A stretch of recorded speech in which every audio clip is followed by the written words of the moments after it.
வணக்கம் நண்பர்களே, welcome back. Voice of buddies. இன்னைக்கு என்ன பார்க்க போறோம்? ஹாரி பாட்டர் படத்தின் 3ஆம் பாகம் தான் பார்க்க போறோம். வாங்க வீடியோக்குள்ள போகலாம். இந்த மாதிரி மூவி ரிவ்யூ பார்க்க மறக்காம வாய்ஸ் ஆஃப் படீஸ் சேனலையே சப்ஸ்கிரைப் பண்ணிடுங்க. டர்லிஸ் ஹவுஸ் இன்சிடென்ட். ஹாரி பாட்டர் எப்போதும் போல டர்ஸ்லி குடும்பத்தோடு தான் இருக்கிறான். அவனுக்கு இங்கே யாருமே அன்பு காட்டுவதில்லை. அந்த வீட்டுக்கு ஒரு நாள் மார்ஜ் என்ற ஹாரியின் அத்தை வருகிறார். அவள் மிகவும் கொடுமையான குணம் கொண்டவள். ஹாரியின் அம்மா அப்பா பற்றி கேவலமாக பேசத் தொடங்குகிறாள். முதலில் ஹாரி சும்மா பொறுத்து கொள்கிறான். ஆனா அவள் தொடர்ந்து அவனது அம்மாவை இழிவாக சொல்லும்போது ஹாரி ரொம்ப கோபமடைகிறான். அதோடு ஹாரி தன்னுடைய மாயத்தை கட்டுப்படுத்த முடியாமல் செய்கிறான். மார்ஜின் உடல் பலூன் மாதிரி ஊதிக்கொண்டு கூரை கிழித்து வானத்தில் பறக்கிறது.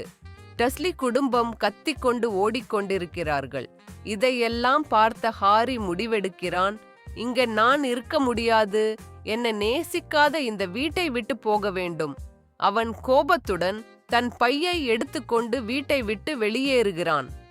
த நைட் பஸ் சீன். வெளியில் இருட்டாக இருந்தது. ஹாரி சாலையில் அலைந்து கொண்டிருந்தான். அப்போ அவன் திடீர்னு ஒரு பயங்கரமான நிழலை காண்கிறான். அது ஒரு பெரிய கருப்பு நாய் மாதிரி தெரிகிறது. அவன் பயந்து கைத்தடி எடுக்கும்போது திடீர்னு நைட் பஸ் அவனது முன்னால் வந்து நின்று விடுகிறது. இது சாதாரண பஸ் அல்ல. மந்திர உலகத்தில் திடீர் அவசரத்தில் சிக்குண்டவர்களை உதவுவதற்கான ஒரு மாய பஸ். அவன் அதில் ஏறுகிறான். பஸ் டிரைவர் ஹாரியோட பேசுறான். டிரைவர், பையா, இரவுல தனியா என்ன பண்ணிட்டு இருக்கே? ஹாரி, வீட்ல இருந்து வர்றேன். பஸ்ஸில் சும்மா இருந்தபோது அவனுக்கு ஒரு முக்கியமான செய்தி தெரிய வருகிறது. அது என்னவென்றால், அஸ்கபான் சிறையில் இருந்து ஒரு கைதி தப்பிச்சிருக்கிறான். அவன் பெயர் சிரியஸ் பிளாக். அவன் பயங்கரமான குற்றவாளி. அவன் ஹாரியை தேடி வருகிறான், அவனை கொல்ல. Arriving at Hogwarts, the train and Dementors. இப்படி பயங்கரமான செய்தியோடு ஹாரி ஹோக்வார்ட்ஸுக்கான ரயிலில் ஏறுகிறான். ரயிலில் அவனோடு ரான், ஹெர்மயோனி இருக்கிறார்கள். ஆனா திடீர்னு ரயில் நின்று விடுகிறது. வெளியில் இருள் சூழ்ந்திருக்கும். அந்த நேரத்தில் டெமெண்டார்ஸ் என்ற பயங்கர காவலர்கள் ரயிலுக்குள் வருகிறார்கள். அவர்களுடைய சக்தி என்ன தெரியுமா? அவர்கள் வந்தவுடன் எங்கிருந்தாலும் மகிழ்ச்சியை சுருண்டு எடுத்து விடுவார்கள். மனசில் சோகமும் பயமும் மட்டும் இருக்கும். ஹாரி தாங்க முடியாமல் மயங்கி விழுகிறான். அவன் கண்முன்னே அம்மாவின் கத்தல் சத்தம் மாதிரி கேட்கிறது. அவனை காப்பாற்றுவது புதிய பேராசிரியர் ரீமஸ் லூபின். அவர் ஒரு பாதுகாப்பு மந்திரம் செய்து டெமெண்டார்ஸை விரட்டுகிறார். இந்த சம்பவம் ஹாரியின் மனசை ரொம்ப பாதிக்கிறது. இதுதான் கதை ஆரம்பம். ஹாரி தனது 3வது வருடத்துக்காக ஹோக்வார்ட்ஸுக்கு திரும்புகிறான். ஆனா இந்த முறை அவனது வாழ்க்கையில் மிகப்பெரிய ரகசியம் வெளிப்பட இருக்கிறது. சிரியஸ் பிளாக் யார்? அவன் ஹாரியை தேடுவதற்கான உண்மை என்ன? இதுதான் நம்மை பார்க்க காத்திருக்கிறது. Back to Hogwarts. Harry, Ron, Hermione மூவரும் ஹோக்வார்ட்ஸில் தங்களது பாடங்களை தொடங்குகிறார்கள். பள்ளிக்குள் பாதுகாப்பு அதிகரிக்கப்பட்டிருக்கிறது. ஏனெனில் சிரியஸ் பிளாக் எப்போதும் தாக்க வரலாம் என்று பயமாய் இருக்கிறது. எங்க பார்த்தாலும் டெமெண்டார்கள் சுற்றி காவல் காக்கிறார்கள். டம்பிள்டோர் எப்போதும் போல சாந்தமாக சொல்கிறார், பயப்பட வேண்டாம், எதுவும் நடந்தாலும் நம்முடன் ஒற்றுமையாக இருக்க வேண்டும். ஆனா ஹாரிக்கு ஒரு சந்தேகம். ஏன் இந்த சிரியஸ் பிளாக் தப்பிச்சவுடன் நேரடியாக அவனைத்தான் தேடுகிறான்? Professor லூபின்ஸ் classes. புதிய ஆசிரியர் ரீமஸ் லூபின் மாணவர்களுக்கு பிடித்தவராகிறார். அவர் ஒரு அற்புதமான பாடம் நடத்துகிறார். அது போகட் பாடம். போகட் என்ன தெரியுமா? ஒவ்வொருவருக்கும் உள்ள மிகப்பெரிய பயம் எதுவோ அது முன் வந்து நிற்கும். அதை விரட்டுவதற்கான மந்திரம் ரிடிகுலஸ். மாணவர்கள் ஒவ்வொருவராக முன்னேறுகிறார்கள். ஒருவருக்கு பெரிய பாம்பு வந்தால் அது சிரிப்பான பொம்மையாக மாறுகிறது. மற்றொருவருக்கு பயங்கர ஆசிரியை வந்தால் அது நகைச்சுவையான உடையுடன் மாறுகிறது. ஹாரி வரும்போது திடீர்னு டெமெண்டார் தோன்றுகிறது. அது ஹாரியை ஆல்மோஸ்ட் மயக்க போகும்போது லூபின் உடனே தலையிட்டு காப்பாற்றுகிறார். இதிலிருந்து ஹாரி புரிந்து கொள்கிறான், என் மனசுக்குள் இன்னும் டெமென்டார்களின் தாக்கமே அதிகம் இருக்கிறது. பக்பீக் த ஹிப்போகிரிஃப். ஹாக்ரிட் ஹாரி, ரான், ஹெர்மயோனி இருக்கும் வகுப்புக்கு ஒரு புதிய ஜீவியை காட்டுகிறார். அது ஒரு ஹிப்போகிரிஃப், குதிரை உடலும் கழுகின் சிறகும் கொண்ட அற்புதமான மாய ஜீவி. அது பக்கிபக். ஹாரி அதில் பறக்கும் வாய்ப்பு கிடைக்கிறது. வானத்தில் பறக்கும் ஹாரி சில நொடிகளுக்கு எல்லா சோகத்தையும் மறந்து மகிழ்ச்சியடைகிறான். ஆனா டிராக்கோ மால்பாய் அவனை கிண்டல் செய்யும் போது தவறாக பக் ஐ அவமானப்படுத்துகிறான். அதனால் பக்பீக் அவனை தாக்குகிறது. இதனால் பெரிய பிரச்சனை. மால்பாயின் அப்பா லூசியஸ் மால்ஃபாய் ஹாக்ரிட் மீது புகார் செய்கிறார். நீதிமன்றம் பக்பீக் ஐ ஆபத்தானவன் என்று தீர்மானித்து தூக்கிலிட ஆணையிடுகிறது. ஹாக்ரிட் மனசோடு அழுகிறான். ஹாரி, ரான், ஹெர்மயோனி மூவரும் ஹாக்ரிட்டை ஆறுதல் கூறுகிறார்கள். ஆனா மனசுக்குள் பக்பீக் ஐ எப்படியும் காப்பாற்றணும் என்று முடிவு செய்கிறார்கள். த மராடர்ஸ் மேப். இந்த காலத்தில் ஹாரிக்கு ஒரு ரகசிய பரிசு கிடைக்கிறது. அது மாராடர்ஸ் மேப். இந்த வரைபடம் ஹோக்வார்ட்ஸின் முழு வரைபடத்தையும் காட்டும். யார் எந்த அறையில் நடக்கிறார்கள், யார் எங்கே இருக்கிறார்கள் என்று லைவ் ஆக் காட்டும். அதையும் மிஷீஃப் மேனேஜ் என்ற வார்த்தையால் மூடலாம். இதன் மூலம் ஹாரி ரகசிய பாதைகளில் சுற்றி பார்க்கிறான். ஒரு நாள் அவன் ஹாக்ஸ்மீட் என்ற கிராமத்துக்கு செல்ல முயலுகிறான். அங்கே பெரியவர்களிடமிருந்து அவன் கேட்கும் உண்மை, சிரியஸ் பிளாக் தான் ஹாரியின் பெற்றோரை வோல்டமோர்ட்டிடம் துரோகம் செய்தவன். அந்த செய்தி ஹாரியை தள்ளாட வைக்கிறது. என் பெற்றோரை கொன்றவன் சிரியஸ் பிளாக் தான். நான் அவனை கண்டிப்பாக அழிக்கணும் என்று அவன் மனதில் முடிவெடுக்கிறான். Scary night in Hogwarts. அந்த இரவு ஹோக்வார்ட்ஸில் பெரிய சத்தம் கேட்கிறது. சீரியஸ் பிளாக் கோட்டைக்குள் நுழைந்து ஹாரியின் படுக்கை அறைக்கே வந்து விடுகிறான். ஆனால் அதிசயமாக ஹாரியை எதுவும் செய்யாமல் போய்விடுகிறான். இது எல்லோருக்கும் பெரிய மர்மமாகிறது. சிரியஸ் ஹாரியை தேடுகிறான். ஆனா ஏன் கொல்லவில்லை என்ற கேள்வி எல்லோருக்கும் வருகிறது. இப்போ ஹாரி ரொம்ப குழப்பத்தில் இருக்கிறான். இவ்வளவு சம்பவங்களுக்கு பிறகு ஹாரியின் மனசு ரொம்ப பதட்டமாகிறது. பக்பீக் தூக்கிலிடப்பட போகிறான். சிரியஸ் பிளாக் ஹாரியை தேடி கோட்டைக்குள் வந்திருக்கிறான். மேலும் ஹாரி தன் பெற்றோரின் மரணத்திற்கு காரணம் சிரியஸ் தான் என்று நம்புகிறான். அடுத்து என்ன நடக்கும்? ஹாரி சீரியஸை சந்திக்க போகிறானா? அவன் உண்மையை அறிவானா? த ராட்ஸ் சீக்ரெட். கதை மெதுவாக உச்சிக்கேற ஆரம்பிக்கிறது. ஒரு நாள் ரான் தனது எலியான ஸ்காபர்ஸ் காணாமல் போய்விட்டதாக கவலைப்படுகிறான். அதை கண்டுபிடிக்க ஹாரி, ரான், ஹெர்மயோனி மூவரும் ஹாக்ரிடின் குடிசைக்கு சென்று அவனுடன் பேசுகிறார்கள். அந்த நேரத்தில் வெளியே தூக்கு தண்டனைக்கான அதிகாரிகள் பக்பீக்கை தூக்கிலிட வருகிறார்கள். மூவரும் அங்கேயே மறைந்து நிற்கிறார்கள். வெளியில் சாவுக்கு கொடுக்கும் சத்தம் கேட்கிறது. அவர்கள் நினைக்கிறார்கள் பக்பீக் போச்சு. ஆனா அதே இரவில் ரானின் எலிஸ்காப்பர்ஸ் திடீர்னு ஓடிவிடுகிறது. ரான் அதை துரத்தி பிடிக்க முயல்கிறான். அந்த சமயத்தில் ஒரு பெரிய கருப்பு நாய் அவனை பிடித்து இழுத்துச் செல்கிறது. ஹாரி, ஹெர்மயோனி இருவரும் ரானை துரத்திச் சென்று ஒரு ரகசிய சுரங்க பாதையில் நுழைகிறார்கள். அங்கேதான் அவர்கள் முதன்முறையாக சந்திக்கிறார்கள். சிரியஸ் பிளாக், த ஷ்ரீக்கிங் ஷாக். மூவரும் சிரியஸிடம் நேருக்கு நேர் நிற்கிறார்கள். ஹாரி கோபத்தில் அவனை தாக்க முயல்கிறான். ஹாரி, நீதான் என் பெற்றோரை வோல்டமோர்ட்டிடம் துரோகம் செய்தவன். உன்னை நான் கொன்று விடுவேன். ஆனா அதே நேரத்தில் லூபின் அங்கே வருகிறார். அவர் சிரியஸை தாக்காமல் அவனுடன் கைகோர்க்கிறார். இதைக் கண்டு ஹாரி குழம்பி போகிறான். சிரியஸ், ஹாரி, உனக்கு தெரியாமல் நீ தவறாக நம்பிக்கொண்டிருக்கிறாய். உன் பெற்றோரை துரோகம் செய்தது நான் அல்ல, அது வேறு யாரோ. அவனுடன் ரகசியம் மெதுவாக வெளிவருகிறது. அதே நேரத்தில் ஸ்னேப் அங்கே வருகிறார். அவர் சிரியஸை பிடிக்க முயற்சிக்கிறார். ஆனா ஹாரி, ஹெர்மயோனி இருவரும் ஸ்னேப்பை மயக்கி விடுகிறார்கள். ஏனெனில் அவர்கள் இன்னும் உண்மையை கேட்க விரும்புகிறார்கள். பீட்டர் பெட்டிக்ரியூ, ரிவீல், லூபின், சிரியஸ் இருவரும் சேர்ந்து ராணின் எலியான ஸ்காபர்ஸ் மீது மந்திரம் செய்கிறார்கள். அது மெதுவாக மனிதராக மாறுகிறது. அவர் யார் தெரியுமா? பீட்டர் பெட்டிக்ரூ.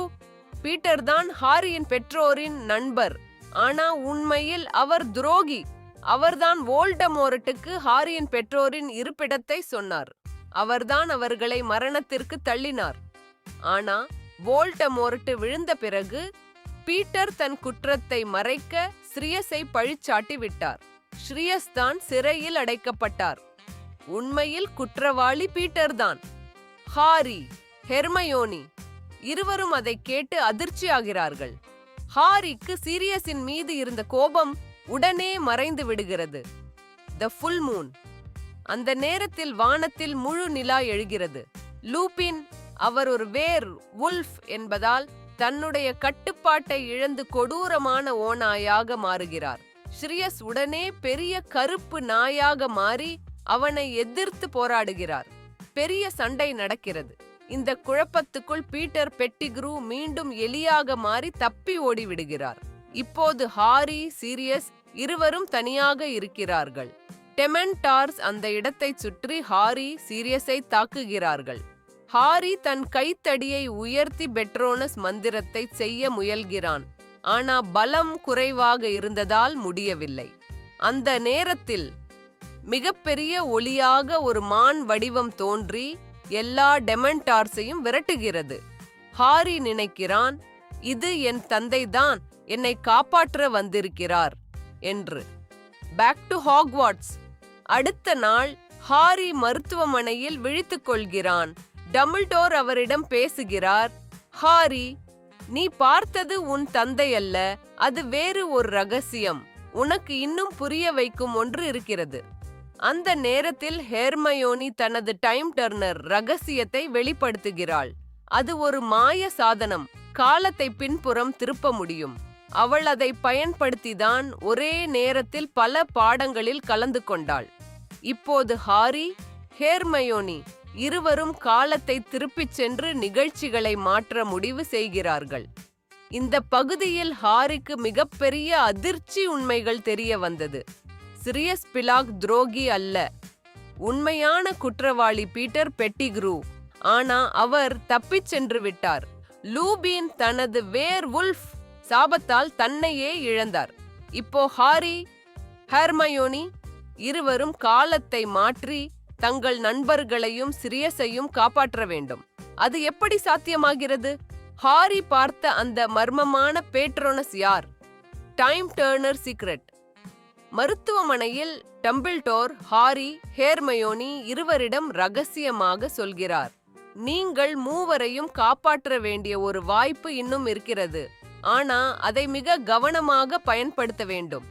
அந்த சமயத்தில் ஹெர்மயோனி தனது கழுத்தில் தொங்கும் ஒரு மாய சாதனத்தை ஹாரியிடம் காட்டுகிறாள்.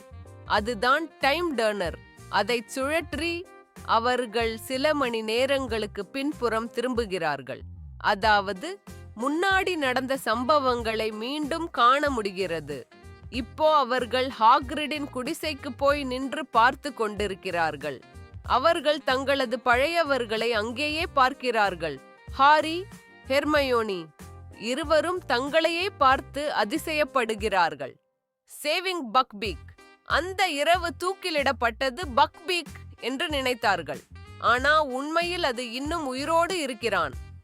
இப்போது ஹாரி, ஹெர்மயோனி இருவரும் ரகசியமாக அங்கே சென்று சங்கிலியை களைந்து பக்பீக்கை விடுவிக்கிறார்கள். அவன் சிறகுகளை விரித்து வானத்தில் பறந்து விடுகிறான். இதை பார்த்த அதிகாரிகள் அவன் தூக்கிலிடப்பட்டு விட்டான் என்று தவறாக நம்புகிறார்கள். இப்படியே பக்பீக் ஐ அவர்கள் காப்பாற்றுகிறார்கள். ஹெர்மயோனி, சரி, இது முடிந்தது. இன்னும் சிரியஸை காப்பாற்றணும். Rescue Sirius Black. இதே நேரத்தில் சீரியஸ் கோட்டையின் மேல் பகுதியில் சிறையில் அடைக்கப்பட்டிருக்கிறார். அவரை அதிகாரிகள் மீண்டும் அஸ்கபானுக்கு அழைத்துச் செல்ல திட்டமிடுகிறார்கள். அதனால் டெமென்டார்ஸ் அவரை சுற்றி காத்து கொண்டிருக்கிறார்கள். ஆனா ஹாரி, ஹெர்மயோனி இருவரும் பக்பீக் மீது பறந்து சென்று சிரியஸை விடுவிக்கிறார்கள். சிரியஸ் ஹாரியை நோக்கி நெகிழ்ச்சி அடைந்து சொல்கிறார், ஹாரி, நான் உன் தந்தையின் நெருங்கிய நண்பன். உன்னுடைய குடும்பமே எனக்கு குடும்பம். எப்போதும் நீ பாதுகாப்பாக இருக்க வேண்டும் என்பதுதான் என் ஆசை. ஹாரிக்கு அவனது கண்களில் உண்மையான அன்பு தெரிகிறது. இருவரும் மனசில் ஒரு பந்தம் உருவாக்கிக் கொள்கிறார்கள். சிரியஸ் பக்பக் மீது பறந்து தப்பிச் செல்கிறார். அவர் மீண்டும் கைதியாக மாட்டிக்கொள்ளாமல் சுதந்திரமாக பறந்து விடுகிறார். த பெட்ரனஸ் மிஸ்ட்ரி. ஆனா ஹாரியின் மனசுக்குள் இன்னும் ஒரு கேள்வி இருக்கிறது. அந்த இரவு டெமென்டார்ஸ் தாக்கிய போது அவனை காப்பாற்றிய அந்த மாயமான ஒளி யார்? ஹாரி, ஹெர்மயோனி இருவரும் பின்புறம் போய் மீண்டும் அந்த தருணத்தை பார்க்கிறார்கள். டெமென்டார்ஸ் வந்து சீரியஸையும் ஹாரியையும் ஆல்மோஸ்ட் அழிக்கப் போகிறார்கள். அப்போது ஹாரி தன் கைத்தடியை உயர்த்துகிறார். அவனுக்கு உடனே புரிகிறது, என்னை காப்பாற்றியவன் யாரும் இல்லை, அது நானே. அவன் முழு சக்தியோடு குரல் கொடுக்கிறான், எக்ஸெப்டோ பாட்ரோனோம். மிகப்பெரிய மான் வடிவ பெட்ரோனஸ் வெளிவந்து டெமென்டார்ஸை விரட்டுகிறது. இந்த தருணத்தில் ஹாரி உணர்கிறான், என்னுடைய தந்தை இல்லை என்றாலும் அவருடைய சக்தி, அவருடைய நினைவுகள் என்னுள் வாழ்கிறது. நானே எனக்கு பாதுகாவலன். Ending at Hogwarts. அடுத்த நாள் அனைத்தும் சாந்தமாகிறது. ஆனா சில மாற்றங்கள் நடக்கின்றன. லூபின் தனது வேர்வுல்ஃப் ரகசியம் வெளிவந்ததால் அவர் தனது வேலை விட்டு விடுகிறார். ஹாரி, ரான், ஹெர்மயோனி மூவரும் வருந்துகிறார்கள். ஆனா லூபின் சிரித்துக்கொண்டே சொல்கிறார், ஒரு நாள் நீங்கள் என்னை புரிந்து கொள்வீர்கள். நீங்கள் மூவரும் மிக வலிமையானவர்கள். ஹாரிக்கு சிரியஸிடமிருந்து ஒரு கடிதம் வருகிறது. அதில் சிரியஸ் எழுதுகிறார், ஹாரி, நீ என் மகனைப் போலவே. நான் எப்போதும் உன் பக்கம் இருக்கிறேன். பக்பீக் ஐ நான் கவனித்துக் கொள்கிறேன். நீ கவலைப்பட வேண்டாம். ஹாரி அந்த கடிதத்தை படித்துவிட்டு மனசுக்கு ஒரு சாந்தி கிடைக்கிறது. இப்போது அவனுக்கு தெரியும், அவனுக்கு ஒரு குடும்பம் இருக்கிறது. அது Sirius Black. Final voice over ending. இதுதான் Harry Potter and the prisoner of Azkaban படத்தின் முழு கதை.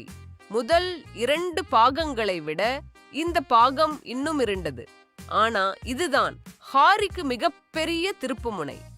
இங்கதான் அவன் தன் பெற்றோரின் உண்மையை அறிகிறான். சீரியஸ் பிளாக் என்ற நெருங்கியவரை கண்டுபிடிக்கிறான். மற்றும் முக்கியமாக தன் உள்ளுணர்வையும் தன் வலிமையையும் கண்டுபிடிக்கிறான். அடுத்த பாகத்தில் இன்னும் இருண்ட சக்திகள் எழ ஆரம்பிக்கிறது. வோல்டமோர்ட்டின் நிழல் மீண்டும் வலுப்பெறுகிறது. ஹாரியின் சோதனைகள் இப்போதுதான் ஆரம்பம். இந்த மாதிரி மூவி ரிவ்யூ பார்க்க மறக்காம வாய்ஸ் ஆஃப் படீஸ் சேனலை சப்ஸ்கிரைப் பண்ணிடுங்க. நன்றி.